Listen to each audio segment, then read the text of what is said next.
Hadis ini adalah hadis qudsi dan cirinya adalah sebagaimana sudah kita pelajari dari awal. Rasulullah SAW bersabda, lalu Allah yang maha tinggi atau maha suci berfirman. Potongan pertama yang kita ambil pelajaran adalah ana inda dhanni abdi bi.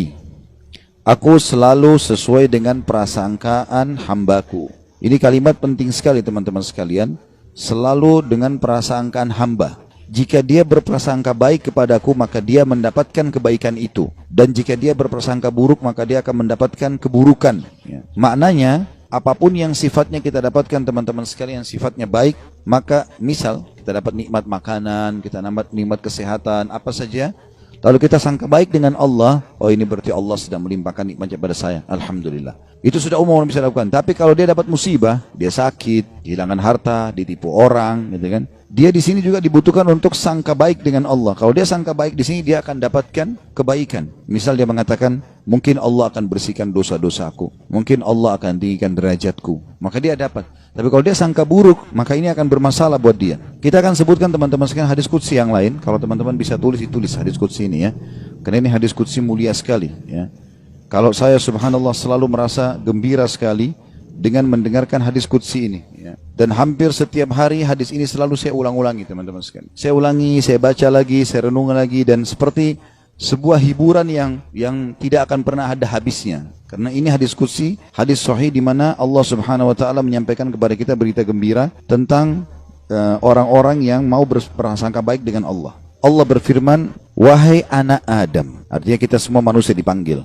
Jangan pernah engkau takut kepada siapapun yang mempunyai kekuasaan, selama kekuasaanku ada. Dan ketahuilah, kekuasaanku tidak akan pernah punah selamanya. Wahai anak Adam, jangan pernah engkau takut dengan kesempitan rezeki, karena perbendaharaanku penuh. Dan perbendaharaanku tidak akan pernah punah selamanya. Wahai anak Adam, ini potongan yang ketiga dari hadis. Kalau tertinggal langkahin dulu, nanti kita kembali. Jadi Allah Subhanahu wa taala tidak mau kita capek ya. Di sini dikatakan Allah berfirman, hai anak Adam, aku ciptakan kamu untuk beribadah. Maka jangan engkau main-main. Aku menciptakan engkau untuk beribadah, maka jangan kamu main-main. Tadi potongan pertama, kalau ada yang tertinggal silakan. Wahai anak Adam, jangan engkau takut pada siapapun yang mempunyai kekuasaan selama kekuasaanku ada, dan kekuasaanku tidak akan pernah punah selamanya. Kemudian potongan kedua, wahai anak Adam, jangan pernah engkau takut dengan kesempitan rezeki, sedangkan perbendaharaanku penuh. Dan perbendaharaanku tidak akan pernah punah selamanya. Wahai anak Adam, aku ciptakan untuk beribadah, maka janganlah engkau main-main. Dan aku tentukan rezekimu, maka tidak perlu kamu capek. Tentu anggota tubuh kita bergerak, hati kita bertawakal ya. Aku ciptakan engkau untuk beribadah, jangan engkau main-main. Dan aku tentukan rezekimu, maka tidak perlu engkau capek. Demi kemuliaanku dan keagunganku, demi kemuliaan dan keagungan, jika engkau ridho terhadap pemberianku, maka aku akan tenangkan jiwa dan ragamu. Jika engkau ridho ya, terhadap pemberianku, maka aku akan tenangkan jiwa dan ragamu.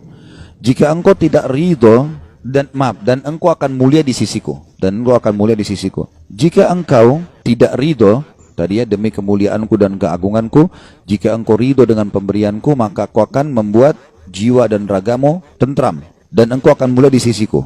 Tapi jika engkau tidak menerima pemberianku, maka aku akan membuatmu mengejar dunia. Nanti kita ulangi lagi ya. Dan jika engkau tidak menerima pemberianku, maka aku akan membuatmu mengejar dunia, seperti hewan buas yang sedang mengejar mangsanya di padang pasir. Kemudian tidak akan datang kepadamu kecuali yang sudah aku takdirkan. Jadi kalau kita ridho dengan apa yang Allah berikan, Allah akan buat jiwa kita dan raga kita tenang. Lalu kita mulia di sisi Allah. Tapi kalau kita tidak ridho terhadap apa yang Allah berikan, kenapa ya saya begini ekonomi saya, kenapa ya muka saya begini, kenapa ya badan saya begini, kita berkeluh kesah, maka Allah SWT mengatakan, aku akan membuatmu mengejar dunia seperti hewan buas yang sedang mengejar mangsanya di padang pasir. Kemudian tidak datang kepadamu kecuali yang sudah aku tentukan juga. Makanya capek sekali. Jadi orang beriman itu santai saja. Dia akan dapat semua apa yang Allah janjikan. Tidak perlu capek-capek. Nah, orang yang mengejar dunia berlebihan, justru orang kena tidak bisa menerima takdirnya Allah, atau tidak ridho dengan pembagiannya Allah. Wahai anak Adam, aku telah menciptakan langit dan bumi, dan aku tidak pernah sulit menciptakan keduanya. Maka apakah kau pikir aku akan sulit untuk mengurus rezekimu? Wahai anak Adam, jangan pernah engkau minta rezeki untuk esok hari, sebagaimana aku tidak pernah meminta kepadamu amal esok hari. Wahai anak Adam, sesungguhnya aku mencintaimu, maka atas hak itulah cintailah aku. Kita ulangi hadisnya. Allah menyebutkan dalam hadis qudsi, wahai anak Adam, jangan pernah engkau takut dengan siapapun yang berkuasa, raja, presiden, siapa saja, selama kekuasaanku ada, dan kekuasaanku tidak akan pernah punah selamanya. Wahai anak Adam, lanjutan yang potongan duanya, jangan pernah takut dengan sempitnya rezeki, sebab perbendaharaanku banyak, penuh, dan perbendaharaanku tidak akan pernah habis selamanya. Yang ketiga, wahai anak Adam, aku telah menciptakan engkau untuk beribadah, maka jangan bermain-main, dan aku juga sudah menentukan rezekimu, maka tidak perlu engkau capek. Jadi di sini anggota tubuh kita berusaha, hati kita bertawakal. Demi kemuliaanku dan keagunganku, jika engkau ridho terhadap pemberianku, ridho dengan paras wajahnya, tubuhnya, pasangan hidupnya, anaknya, maka aku akan tenangkan jiwa dan ragamu, dan engkau akan mulia di sisiku. Dan jika engkau tidak ridho terhadap pemberianku, maka demi kemuliaanku dan keagunganku, aku akan bebankan kepadamu dunia, atau aku akan membuatmu mengejar dunia, sehingga engkau berlari-lari mengejarnya seperti hewan buas yang sedang mengejar mangsanya di padang pasir. Kemudian tidak datang kepadamu kecuali yang sudah aku tentukan. Wahai anak Adam, aku telah ciptakan langit dan bumi, dan aku tidak pernah merasa susah dalam mengurus dan menciptakannya. Maka apakah kamu pikir aku akan capek dengan mengurus rezekimu? Wahai anak Adam, jangan pernah engkau minta rezeki esok hari, sebagaimana aku tidak pernah minta kepadamu amal esok hari. Kita tidak perlu sholat untuk besok, untuk lusa, untuk minggu depan, cadangan, tidak perlu. Sholat hari ini. Kita puasa hari ini. Ramadan tahun ini. Itu pun hari yang ada kita hidup, kita puasa. Kalau enggak ada. Gitu kan? Hari ini semuanya. Maka jangan kau minta rezeki besok kepadaku, sebagaimana aku tidak minta kepadamu amal besok. Gitu kan? Lalu kata Allah Subhanahu Wa Taala, penutupan hadisnya, ya, sebagaimana sudah kita sebutkan tadi ya. Wahai anak Adam, aku sangat mencintaimu, maka atas hak itulah cintailah aku. Dan makna cinta artinya mengabdi dan berkorban. Ya ikutilah perintahku. Apa yang aku perintahkan, apa yang aku larang, aku perintahkan kerjakan, larang tinggalkan. Ini subhanallah hadis teman-teman sekalian. Setiap kali saya baca, saya pribadi ya merasa ketenangan jiwa. Udah Allah sudah tentuin semua. Dan ini sesuai juga yang pernah saya sampaikan teman-teman sekalian. Hadis yang perkataan Hasan Basri rahimahullah yang mengatakan, aku selalu tenang dan senang dalam kehidupan dunia karena dua hal. Aku selalu senang dan tenang karena aku tahu ajalku sudah ditentukan oleh Tuhanku. Udah, Allah sudah tahu kapan aku mati. Udah nggak usah aku pikirin kapan mati itu. Beramal saja. Aku selalu senang dan tenang dengan itu. Aku sudah tahu ajalku sudah ditentukan oleh Tuhanku, maka aku tidak perlu memikirkannya. Dan aku selalu senang dan tenang karena rezekiku sudah ditentukan oleh Tuhanku, maka aku tidak pernah berpikir untuk diambil oleh orang lain. Jadi kalau ada teman-teman misal lagi masuk dalam satu proyek berdua sama temannya, atau berapa orang sedang bersaing, lalu kemudian dia gagal, teman-temannya dapat misalnya. Jawaban sederhana, belum rezeki. Selesai. Karena biar kita berusaha setengah mati nggak bakal dapat itu. Sudah Allah tentuin. Seperti itulah. Dan tadi sudah kita jelaskan di diskusi tadi, kalau kita ridho dengan pemberian Allah, Allah buat jiwa kita dan raga kita tenang. Subhanallah, orang kalau misalnya mau makan udah habis, oh ya sudah, belum rezeki saya. Tenang jiwanya. Kenapa habis? Kenapa dimakan? Kenapa begini? Sakit hati, perutnya juga lapar. Ya. Jadi ini kaidah hidup yang luar biasa yang mestinya kita fahami ya. Di sini makna juga ana inda dhanni abdi bi, saya selalu dengan prasangkaan hambaku. Seberat apapun teman-teman yang sedang kita alami, terimalah berita gembira selama kita beriman, kalau itu pasti kebaikan buat kita. Sampai ada sebuah hadis qudsi yang lain, ya, kata Nabi SAW, Allah berfirman kepada para malaikat, batasilah rezekinya hambaku yang ini, karena kalau kau bukakan dia akan kufur. Dan luaskan rezekinya hambaku yang ini, karena kalau kau bukakan dia tambah bersyukur. Jawabannya sederhana, berarti kalau kita mau teman-teman sekalian rezeki kita terbuka segala macam, royal di jalan Allah, jangan perhitungan. Allah SWT akan buka, karena Allah tahu ini orang kalau dibukain tidak masalah. Qarun kan begitu dulu. Qarun itu yang diceritakan di dalam Al-Quran tentang kaumnya Nabi Musa yang kaya raya. Sampai di Indonesia pun bahasanya harta karun. Ya. Itu kan namanya Qarun, ditimbun sama Allah dengan harta-hartanya.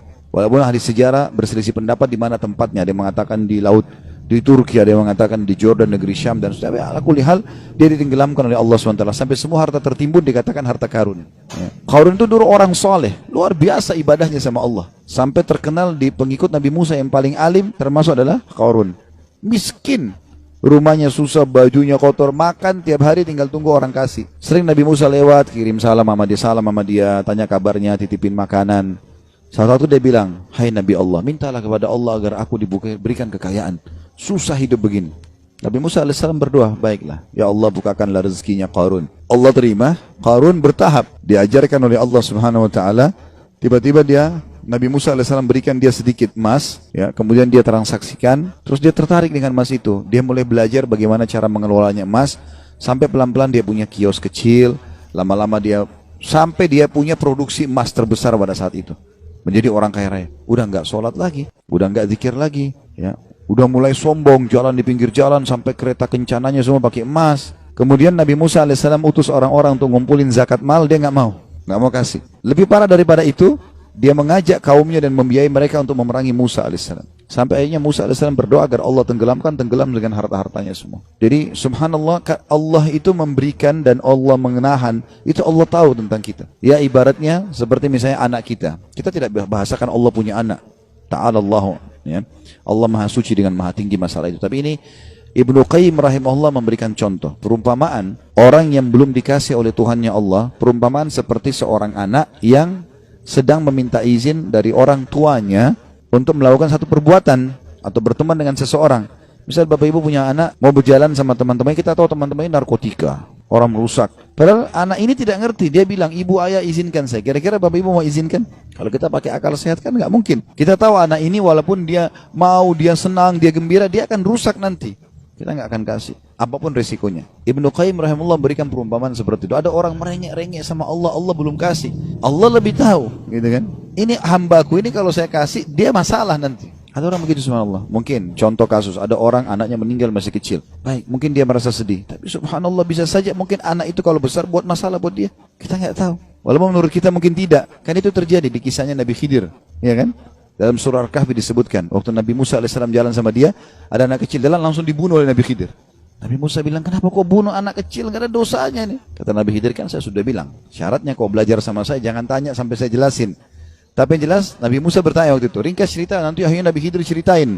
Gitu kan? Nabi Khidir bilang, anak itu sudah ada berita dari Allah. Kalau anak ini kalau besar, dia akan durhaka sama orang tuanya. Sementara orang tuanya ini adalah orang soleh, orang baik.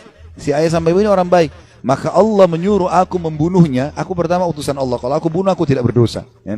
Itu anak ini meninggal belum balik, berarti dia juga masuk surga. Orang tuanya digantikan oleh Allah anak yang soleh. Hamil lagi ibunya setelah itu, kemudian melahirkan anak yang soleh. Kita tidak tahu rahasia Allah. Maka berprasangka dengan Allah baik ini penting. Apapun sifatnya teman-teman, apapun sifatnya. Saya ketemu dengan seorang pengusaha di Surabaya, habis tabligh akbar tuh hari. Datang kepada saya, Ustaz, di antara teman-teman saya orang yang bisa dikatakan di antara mereka kelasnya yang paling alim lah saya. Artinya di antara ibadah segala macam, teman saya masih ada yang lalai sholat. Saya alhamdulillah azan ke masjid, urus ibadah lah gitu kan. Masuk ke satu proyek, semua dapat kecuali saya, Ustaz. Bagaimana memahami? Hati saya masih pegel nih gitu. Saya jawab, itu belum rezeki antum.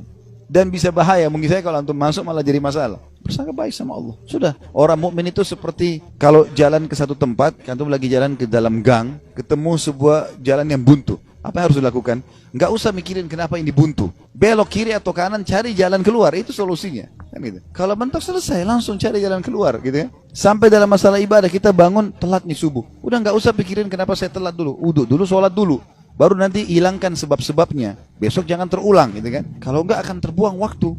Akan hilang kesempatan-kesempatan. Dalam kaidah agama dikatakan, apa yang tidak bisa dijangkau semuanya, jangan hilang sebagiannya. Kalau kita nggak sempat sholat sunnahnya, minimal wajibnya jangan sampai kehilangan. Kita masuk ke masjid, banyak orang begitu. Kadang-kadang dia masuk masjid, sholat duhur misalnya, kayak kita sebentar mau duhur ya. Dia sholat misalnya, dia masuk masjid, dia lihat imam ini sudah bangun dari ruku, sami Allah liman hamidah. Nunggu kenapa dia mau tahu ini rakaat terakhir atau bukan? Kalau rakaat terakhir sudah ditunggu aja sampai salam, baru dia sholat sendiri. Keliru ini akhi. Tetap lebih utama sholat pertama. Kata para ulama, walaupun tahiyat terakhir di jamaah pertama lebih afdal daripada jamaah kedua walaupun dia di saf pertama. Walaupun itu sudah terakhir. Takbir duduk tahiyat sama mereka. Berapa banyak orang yang tidak paham masalah ini. Yang tidak bisa didapat semuanya, jangan kehilangan sebagiannya. Itu kaidah. Harusnya begitu. Apa saja teman-teman sekalian. Subhanallah, saya pernah punya teman orang Senegal dari Afrika dulu waktu masih di Madinah. Teman saya di sebelah duduk di sebelah saya. Dia mungkin telat masuk kuliah 3 bulan gara-gara pengurusan visanya berangkat gitu. Tapi subhanallah cum laude anak itu. Dia datang duduk di sebelah saya. Mulai masuk hari itu, saya kan nulis juga apa yang dosen bilang. Saya ikutin apa yang dosen bilang, saya tulisin. Anak ini begitu masuk sudah 3 bulan. Udah banyak lembaran pelajaran yang ketinggalan, mungkin ada 40-50 lembar tulisan yang sudah ketinggalan. Tapi dia mulai hari itu teman-teman sekalian dia langsung tulis. Mulai masuk hari pertama, dosen pertama, dan sampai masa ujian terus saja dia nulis. Saya sempat tanya dia waktu dia mulai nulis, "Akhi, bagaimana ente nulis, kan ada yang ketinggalan?" Dia bilang, "Gak apa-apa, saya tulis sekarang, nanti itu nyusul. Sekarang ini dulu saya tulis." Dan betul, ternyata setelah mendekat ujian, yang dia tulis berisi kurang lebih 70%, yang tertinggal 30%. 30% itu disusul sama dia, diambil tulisan teman-teman yang sudah ada baru disusulin. Jadi yang tidak bisa dijangkau semuanya, jangan kehilangan sebagiannya, kan gitu. Ada orang begitu, subhanallah, ya. Lewat waktu sholat duha sudah kepepet, sudahlah nggak apa-apa, nggak usah deh, besok aja. Jangan, sekarang, walaupun cuma 2 rakaat, jangan masalah. Jangan kehilangan semuanya. Maka itu kejelian dalam memahami itu, teman-teman.